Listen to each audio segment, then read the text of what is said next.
City with his friend, and you know how New York City can be noisy with busy streets, or any larger cities, Chicago, Los Angeles. As you walk on those streets, just a lot of noise, and all of a sudden that Native American, he's telling his friend, "I hear a cricket, a cicada." He says, "You can't hear a cricket here. It's a busy street." He says, "No, I can hear a cricket. It's impossible. It's a big town, so many people, so much noise. How can you hear a cricket here?"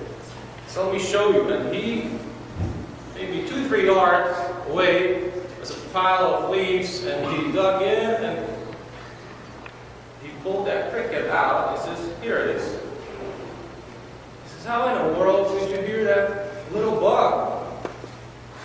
So many people around, people can't hear things." He says, "They can hear things." The Native American pulled some quarters from his pocket and he dropped them on the sidewalk. And as soon as those quarters made noise, clink, dozens of people turned around right away. He says, "See? The noisy street, and they can hear it." It all depends what we are tuned on, what we want to hear.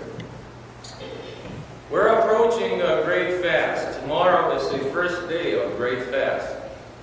And this great fast is supposed to help us to tune ourselves on Easter, on the Feast of Feasts, on PASCHA. And what can we do for that? We hear in today's gospel that Jesus is telling his disciples, his apostles, how to pray, how to fast. And to understand that a little bit, maybe we could go back with the reading. And what we've heard in today's gospel, Jesus is actually telling his disciples, "You will pray in this way: Our Father who art in heaven, hallowed be thy name, thy kingdom come. Thy will be done on earth as it is in heaven. Give us this day our daily bread, and forgive us our trespasses, as we forgive those who trespass against us. And forgive us our trespasses, as we forgive those who trespass against us." You can pray in all kinds of fashion, but unless we're able to forgive each other, our prayer is not going to have an effect.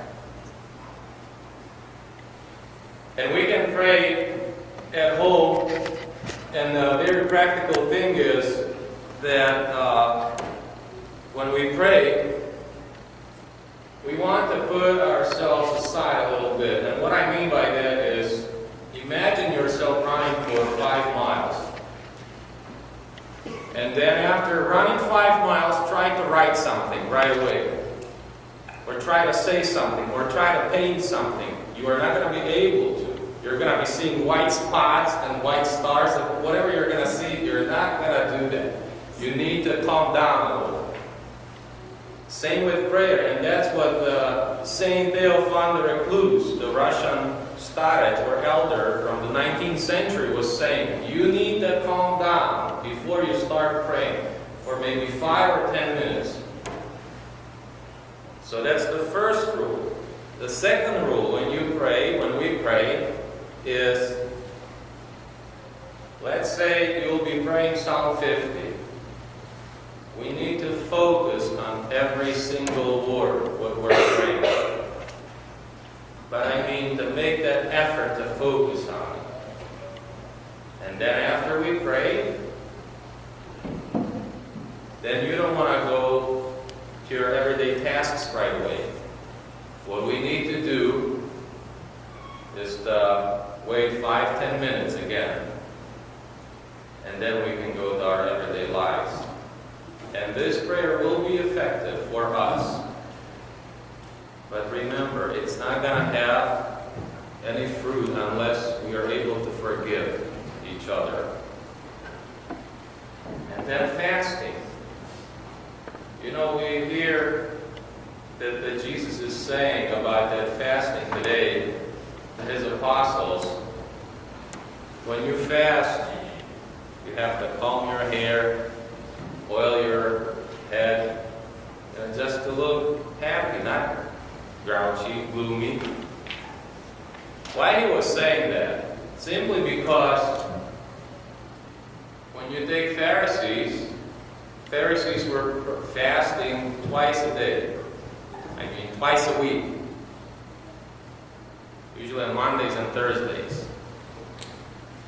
And when they were fasting, they were also putting ashes on their faces. But here's the switch. They would put ashes on their faces to make their faces disappear in order to appear in front of other people. So other people would give them credit for what they're doing.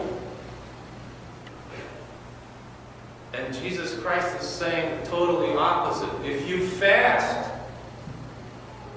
you should be happy. Because you're preparing yourself for the Feast of Feasts. You know, maybe what can help us is the example of Mother Teresa. She was saying one time, I was invited to one of the conferences in Bombay, India, how to feed poor people. And as I was going there, I got lost in the city. So of course I got there late. But in front of that building there was a man who was dying. So I picked him up and I took him to our monastery. Later on that day he died. And I'm thinking to myself, I was going to the conference where hundreds and hundreds of people were talking about 15-year plan, how to feed people, how to help them. And 10 yards away from the main entrance of that conference, the person was dying. So we can talk and talk for years and years about how to help others. And there's people dying right next to us. So where is your heart? Where is our heart? See that big difference? We can wish doing things. We can wish for prayers and fasting. But it's going to make a big difference if we actually do it. And if we make that effort to do it. If it's in our heart. It's not going to be perfect probably, but we make that effort to do it, to become a better person, approaching that Feast of Feasts. That is the true fast. That it's in our hearts, that we want to change our lives. Glory to Jesus Christ. Glory to Christ.